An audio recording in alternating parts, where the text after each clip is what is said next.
I know you said don't worry about the questions. Yeah, you don't have to worry about the chat, but you can definitely go to the event and see what's going on. So we have the stage event. That's probably where it's most popping in. And so we are currently live. Hey, everyone. Okay. Hi. We have Dr. Andrea Alexander. I'm so excited for this conversation because we're going to be talking about how to get out of your comfort zone and live fearlessly. And if now is not the time to live fearlessly, I don't know when it will be. And so this should be a very insightful conversation. I just want to wait until everyone gets in because we were just in the expo and doing some networking. So I'm going to wait for people to kind of get in. You got people shouting you out, girl, in the chat, in the stage. So, yes, this is going to be so much fun. Oh, see? Yeah. Challenged. I'm so literate. It's okay.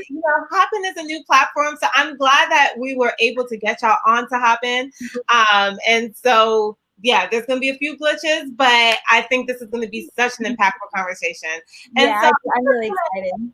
I mean, like, everyone, for the most part, knows that you're amazing. If you know Dr. Andrea Alexander, she is an OBGYN based in Texas, Houston, Texas.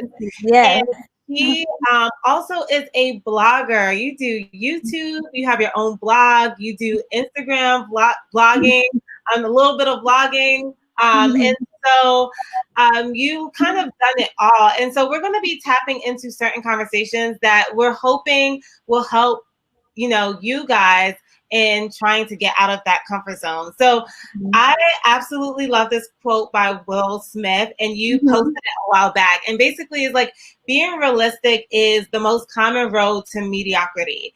And so I want to know about, I absolutely love this quote, by the way, but I want to know about what unrealistic goals have you set for yourself, and like what goal setting habits do you have in place to help you basically accomplish those goals? Yeah. Well, first of all, I want to preface the fact that thank you for having me. I'm really excited to talk to everybody because if anybody follows me, they know I love talking. So I apologize in advance if I talk too much. But yeah, I actually love that quote by Will Smith. It's like one of my driving forces.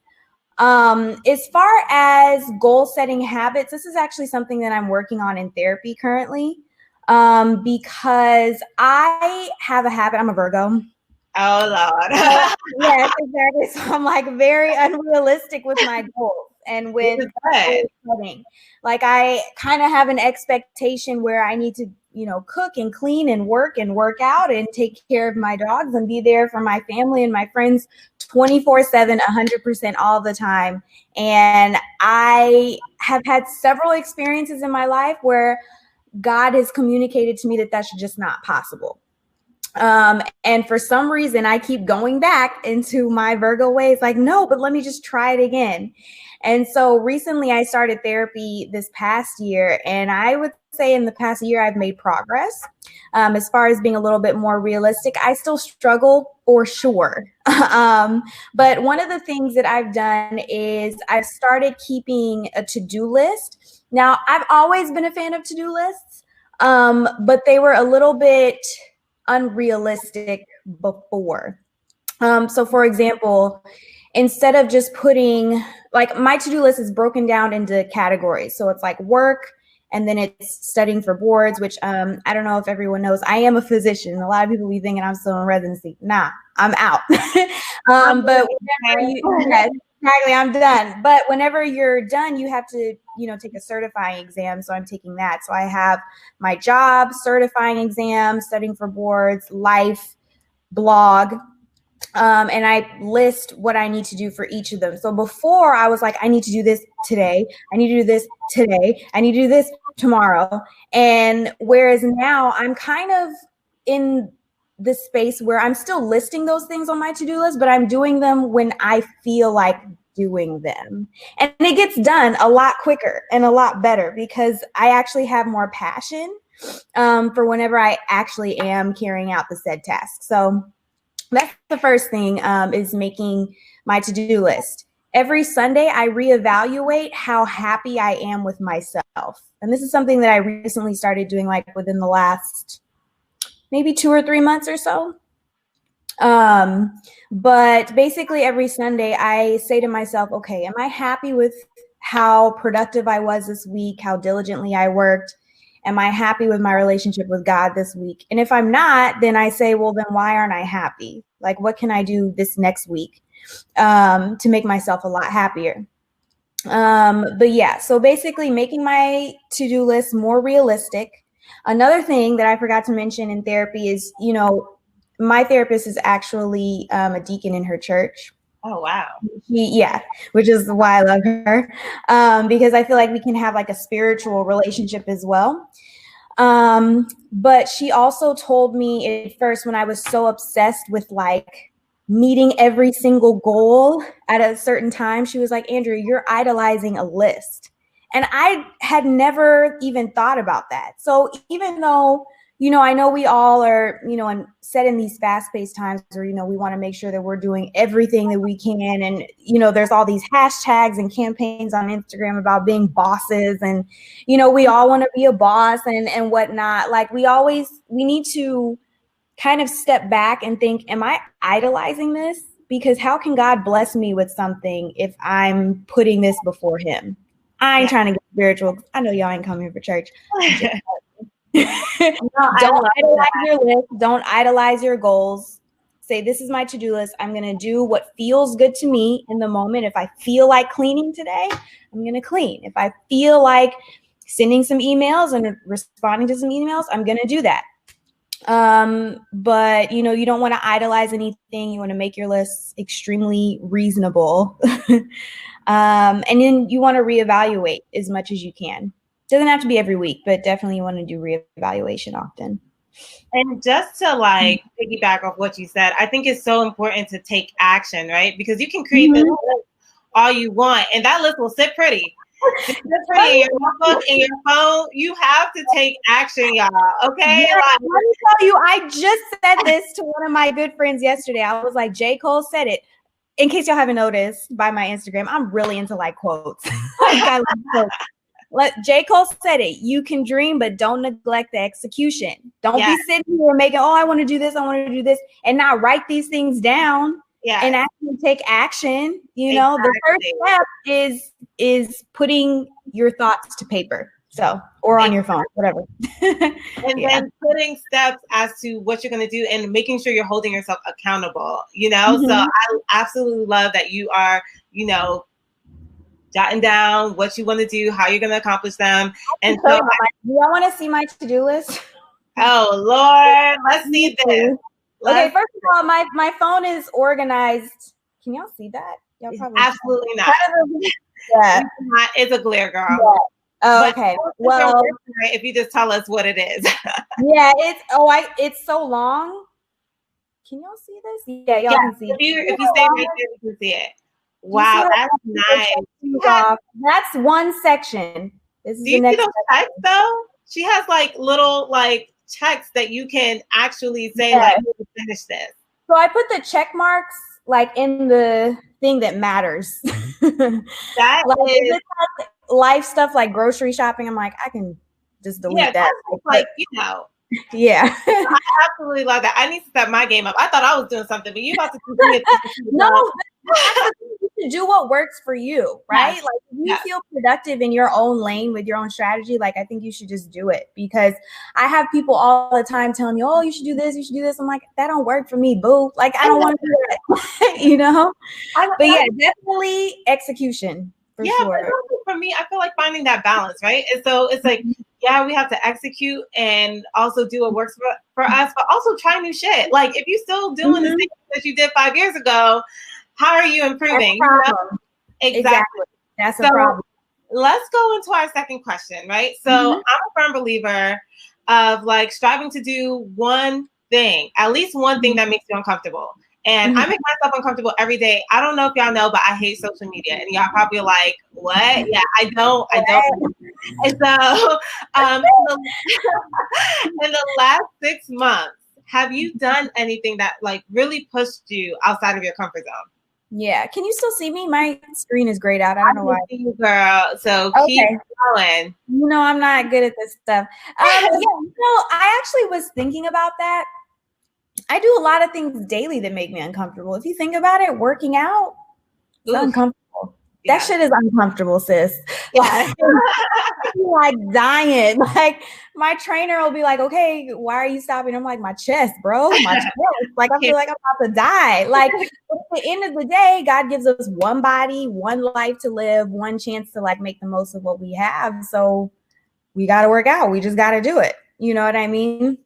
I'm actually at a transition point in my life where I am very uncomfortable. Like I told you what it is. So you know what I'm talking about. But I am so uncomfortable right now. Like I'm praying twice a day, in the morning and in the evenings. And I am just asking for him to lay his hand over my life and take control. Because like I said, I don't want to idolize what I have envisioned for my life. Like I want it to be pleasing unto him. And if it is, then great, let's do it. If it's not, then just remove those desires from my heart without it hurting me.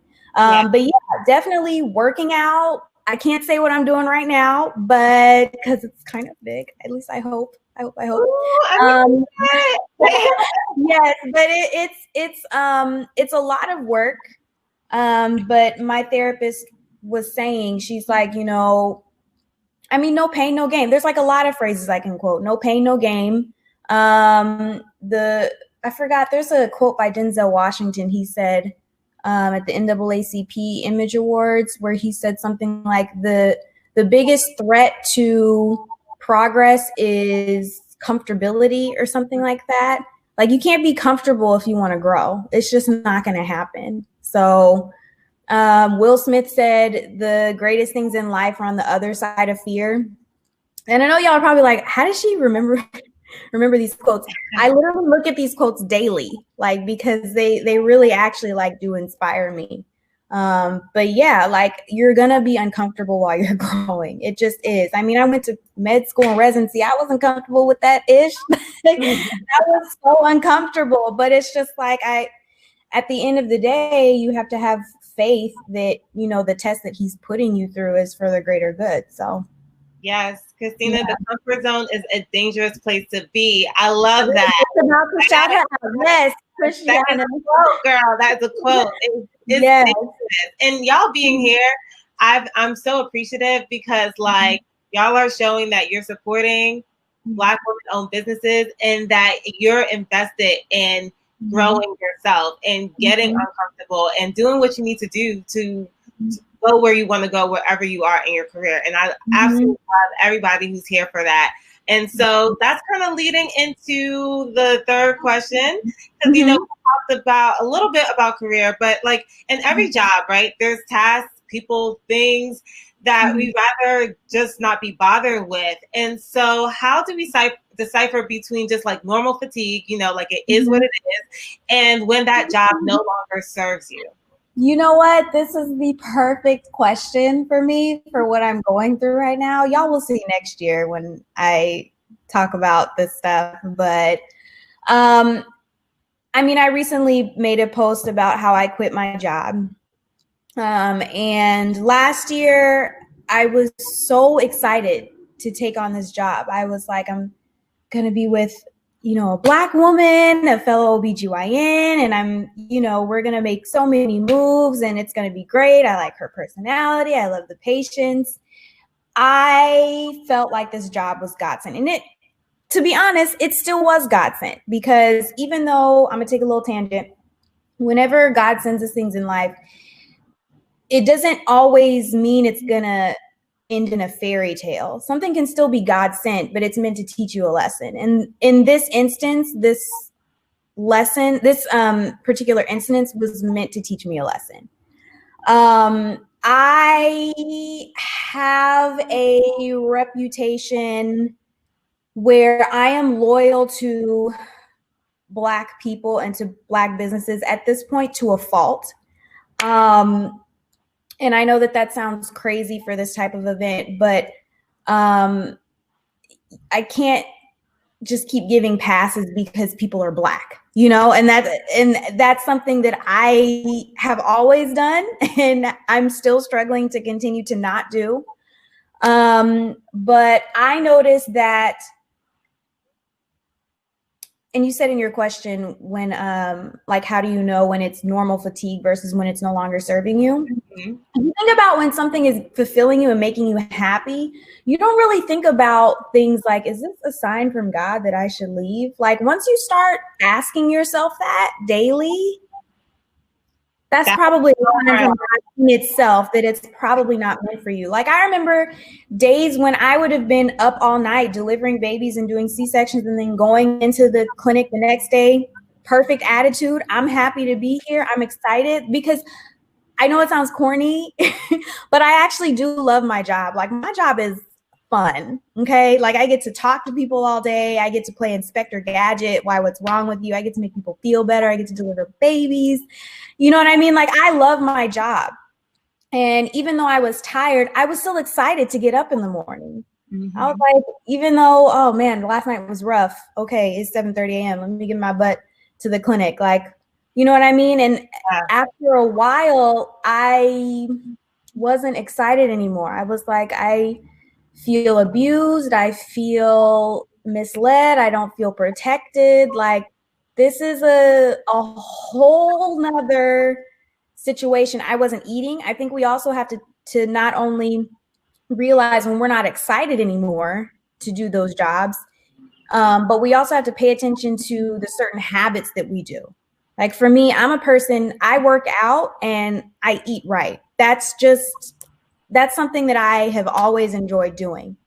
And I notice whenever I'm stressed, I don't work out and I don't eat at all. I lose my appetite, period. Like, I could be sitting here at 9 p.m. and not have eaten anything all day. And I'll be like, it's 9 p.m. I haven't eaten anything and I'm still not hungry. That's not normal. And I had to realize that about myself. So you have to pay attention to your body and what types of habits you do whenever you're stressed. So if you're no longer excited, you're like questioning, is this a sign from God that I should leave? Because think about it, if somebody's making you happy, you don't think those things. No. And when you start resorting to unhealthy behaviors that you know aren't you, it's time to leave. It's time to leave. And yes, because I prolonged, my fault in this lesson is that I prolonged the situation. This has been going on for 6 months. Yeah. And I, just kept giving chances, kept trying to work with people. And the whole time, it's like God kept giving me more signs and then harder signs, like signs that were hitting me like in the face. Like, come on, like, when are you going to learn? What is it? Exactly. So I'm like, and I was talking to my mom about this last night or the day before, actually. You got to trust when he gives you signs because he may not give you another one. I'm just keeping it real. He may be like, all right, well, if you think you got it, go ahead. Like, I'm trying to tell you this isn't for you, and you keep idolizing what you have in store for you or what you think is right for you. So go ahead. And he may not send you another sign. And I finally had to step out on faith and say, this is not for me anymore. And I want y'all to know, I was leaving my job crying.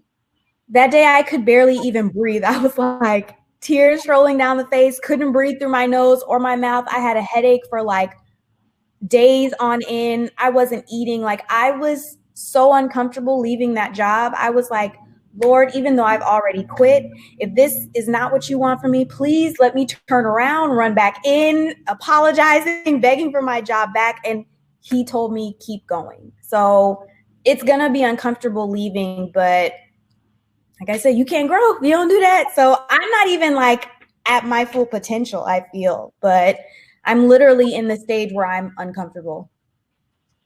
And I love that because sometimes it's not easy to leave something, especially when you're passionate about it. And so for you to say that, listen, I'm passionate about it, but this is no longer serving me because of the situation is toxic.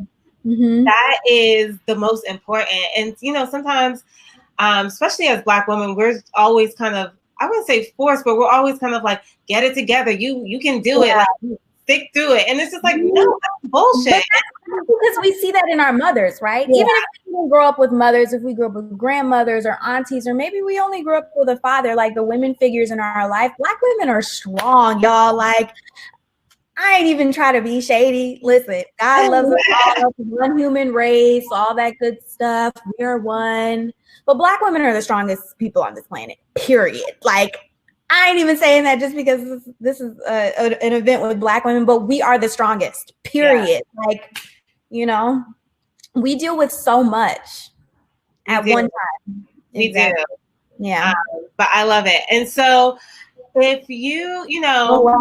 Natasha's comment, God was telling me to leave my job, but I was scared. They ended up closing our department. He is the final say. Listen, Natasha, if you didn't just speak over my life, I am just saying.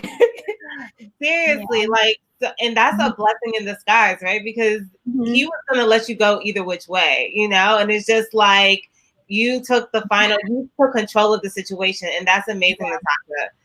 And so, okay, it's easy to move fearlessly, right? When everything's going well. When it's peachy, the sun is out, you know, it's just like, oh, I can do this. I'm a exactly. But what happens when there's times of uncertainty? How do you continue to like live fearlessly when you're going through those things? So, like I said, this is something I'm still working on in therapy. But one of the main things that I have found that's currently helping me, like for the past 2 to 3 weeks for sure, is changing my inner dialogue. Like whenever I start thinking or start preaching self-doubt to myself, I say, hey, stop that shit. Let's say something else. And I just immediately start reciting everything that I've done right. And to be honest, whenever you start doing it, it kind of sounds like you're being full of yourself. Like it really, when I was first doing it, I was like, it sounds like it's being forced. Like it's not coming from a place of who I am. Like, you know what I mean? But also it sounds stuck up. You know what I mean? But I have to preach those things to myself. And now I'm at a place where I'm like, you know what? I do be doing a lot of good shit. Like, you know what? I am a good person. So a lot of that negative self-talk that I gave myself, which was very often throughout the day, it's starting to dwindle down. So I think that's helped me. Listening to positive self-affirmations. There's a YouTube channel called The Honest Guys. There's also a woman, I think her name is Lena Grace. Unfortunately, they're not Black women. I haven't found any Black women that do positive affirmation videos. If you guys know any, y'all can list them because I would love to know. But I've been listening to those 2 channels, and it's really helped me change my inner dialogue. Another thing is I learned from a woman named Adrienne Everhart, once again, Caucasian woman, not Black, unfortunately, but it's just one of the resources that I found. She mentioned, you know, getting into a good morning routine. And a part of my morning routine, I told you I'm praying every morning, is thanking God for everything that I have. Like, and it's very stressful, like listing everything that he's done for you, because then you start thinking like, dang, this is a long list. This prayer is taking kind of long, but you start to appreciate those things a lot more. And you start to see like, geez, I am blessed just because I'm struggling in this one part of my life. Like that don't mean nothing, you know? No. Like I have this, I have my health, I have my family, I got edges, thank you, Lord. I have money, I can work out, I can buy food, I don't have to worry about having food on the table. Like that's a lot. You know, a lot of people can't say that. No, you know? That's so true. That's so true. Yeah. And I think it's so important to like recognize the things that you do have. And I know there's not a quote, but there's a statistic that we see like, or we tell ourselves or see like 600 like negative like images or negative things. Yeah. That's all in our head. So imagine that's happening subconsciously. So imagine how powerful it is to actually make the time to speak positivity into your life, because subconsciously you're already talking a whole bunch of shit that you don't need to hear. So I love you doing that. Yeah. And can I respond to Tanisha Edwards? Yeah, go for it. I found a solution for this. She said, when I'm done with my 9 to 5, my energy to do my own things wiped out. So what I did is I started taking a pre-workout. It has a little bit of caffeine and stuff in it. But yeah, definitely. I don't know if you are into working out, but even after you've worked out, you'll have so much energy. And I had people telling me to do that for years. And I was like, I don't want to put that stuff in my body. I don't want to put caffeine in my body if I have to. But I was like literally worn out, like falling asleep driving home. And I eventually ended up doing that. And that's what helped me to have energy after I came home from work.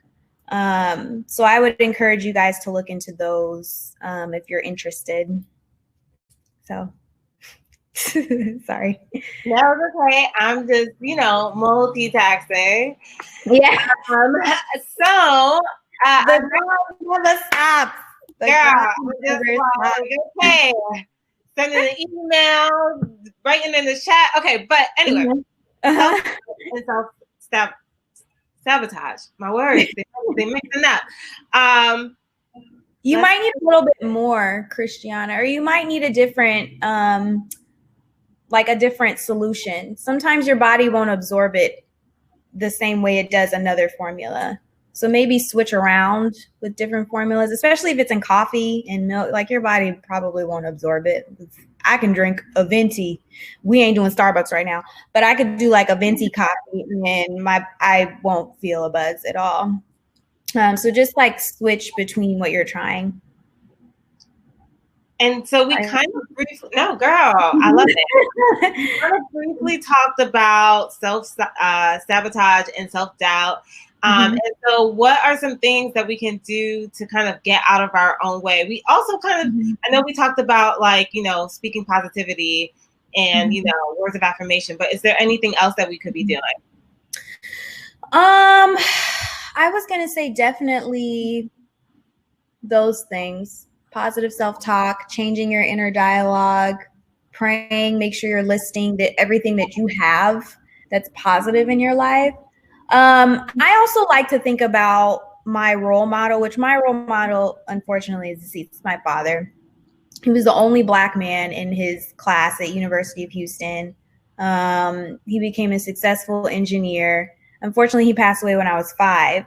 But like everyone that I talk to about my dad, they're like, oh man, Walter Alexander, he was just amazing. He was so smart. He was so kind. My dad was banking black. My dad black. Y'all think I am Black. I'm nothing compared to my dad, like compared to what I keep hearing. So like just thinking about your role models and trying to make them happy. Like, I always wonder if I'm making my dad proud. Like, I know you can't live for other people, but my number one goal in life is not money. My number one goal in life is to make my mom and my dad proud and my unborn children, whom I hope I will have at some point. Yeah. Like, honestly, I could forego 10 checks if I hear my mom say that, oh, I'm so proud of you. Like, that is like the best feeling in life. So maybe just reevaluating like what gives you, those feelings of pride and within you. No, I love it.